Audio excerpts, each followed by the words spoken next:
apakah Allah masih menerima taubat kita jika kita sudah pernah berzina? Kalau berzina jangan ikut-ikut saya.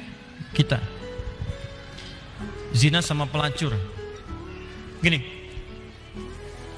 kalau Anda masih punya kesempatan bernyawa dan belum sampai nyawa itu ke kerongkongan, maka taubat itu sangat terbuka bagi Anda.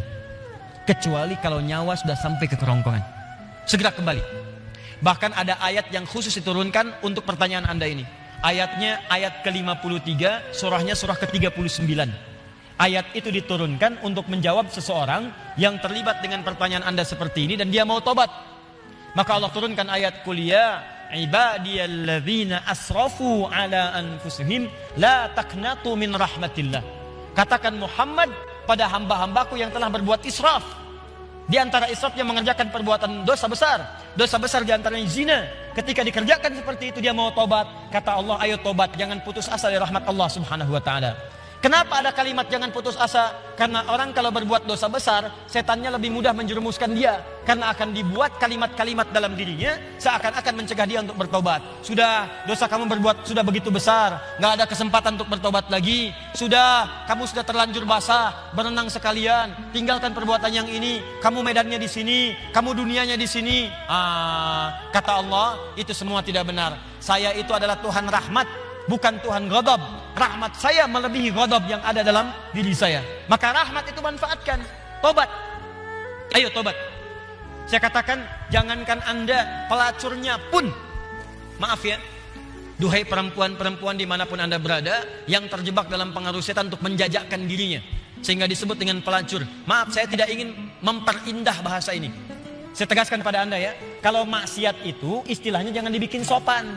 Kalau dibikin sopan nanti bangga tampilannya.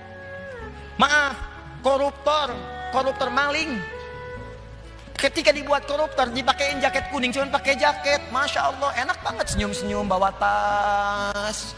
Kontingen koruptor Indonesia, bawa tas, senyum, foto-foto, bilang maling. Samakan dengan ayam. Kenapa orang pencuri ayam disebut maling? Pencuri uang ratusan miliar triliun disebut dengan koruptor. Walaupun mungkin maknanya berbeda, tapi kalimatnya diperindah. Maaf, perempuan menjajakan diri di malam hari, jangan disebut kupu-kupu, gak ada hubungan. Kupu-kupu aja nggak begitu, ya sebut aja dengan bahasa yang menjijikkan itu sehingga orang menjauhinya. Pelacur, selesai. Laki-lakinya apa? Jangan dipersempit. Buaya aja nggak begitu. Udah sebut aja misalnya pria jahat, pria buruk, pria pezina, selesai. Tuh pria pezina tuh, bukan itu hidung belang, hidungnya sama, nggak belang dia. Katakan pezina. Begitu disebut pezina, dia akan menjauhi perbuatan itu. Ayo tempat-tempat zina, sebut aja begitu. Ya, jangan disebut dengan kalimat-kalimat yang indah. Begitu disebut dengan kalimat yang indah, seakan-akan perbuatan itu menjadi baik. Teruskan. Pernah dengar tentang hadis ini? Seorang pelacur memberikan air, minuman kepada seekor anjing. Ketika diberikan itu tiba-tiba keluar firman-Nya dengan segala keikhlasannya dia masuk ke dalam surga. Pernah dengar hadis itu? Jangan salah baca. Kalau salah baca nanti, jadi pelacur aja bisa masuk surga? Cukup cari anjing aja, anjing kasih minum surga. Kalau seperti itu enak banget. Bukan, cara bacanya adalah ketika dia memberi minuman itu, dia sadar dengan dirinya. Ini anjing aja hewan najis, disebut najis, keadaannya terhina, diberikan minuman, tiba-tiba dia bisa berubah beraktivitas dengan cara yang baik. Saya manusia, bukan hewan. Walaupun saya melakukan perbuatan hina, kenapa saya tidak berubah seperti anjing ini punya energi? Dalam bahasa syariat, wahyu itu disebut dengan tuntunan air. Allah menurunkan air dari langit, membuat tanaman yang kering, tanah yang kering menjadi gembur kembali. Allah menurunkan wahyu-wahyu dari langit, ajaran-ajaran, membuat hati yang kering menjadi subur kembali untuk melakukan perbuatan-perbuatan baik. Sadar dia dengan perbuatan itu, bertobat dirinya. Taubat itu yang menggugurkan dosanya, berubah jadi beramal soleh. Amal solehnya yang menjadikan dia terjamin surga di sisi Allah Subhanahu wa taala. Pelacur, tobat, masuk surga. Pembunuh 100 orang, tobat, masuk surga. Maka saya ajak orang yang pernah berbuat perbuatan semacam ini, ayo tobat. Ada kesempatan.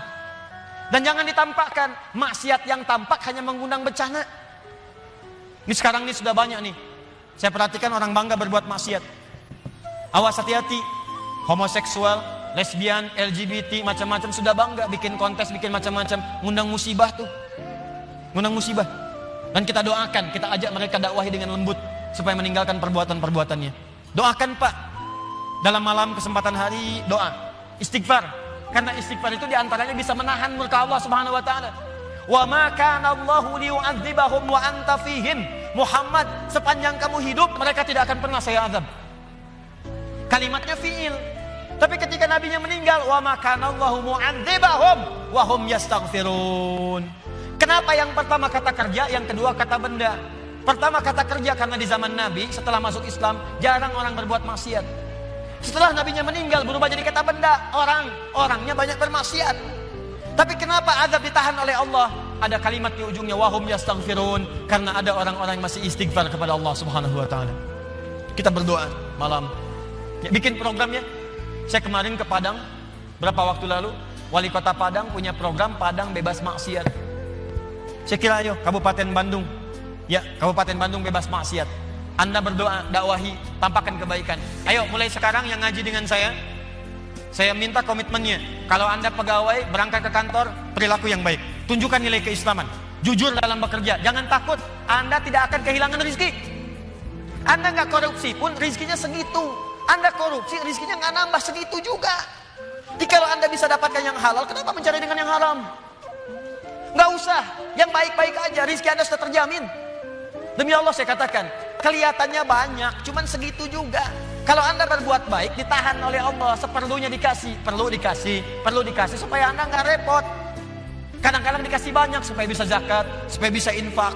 Cukup tempuh dengan cara yang jujur, rezeki datang dengan semestinya. Ayo Anda yang bekerja di birokrasi, di diplomasi, jujur aja udah. Tunjukkan nilai keislaman.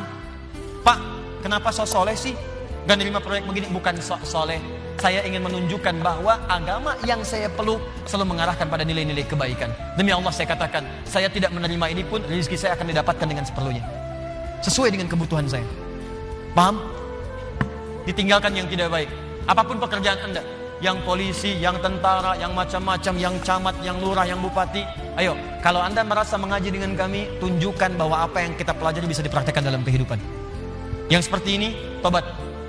Kalau Anda tobat, saya doakan, saya bermohon pada Allah, semoga yang bertanya ini kalau benar-benar dia bertobat, dan semua yang bermaksiat bertobat, saya bermohon pada Allah, semoga dimuliakan dengan surga saat kembali kepada Allah Subhanahu Wa Taala.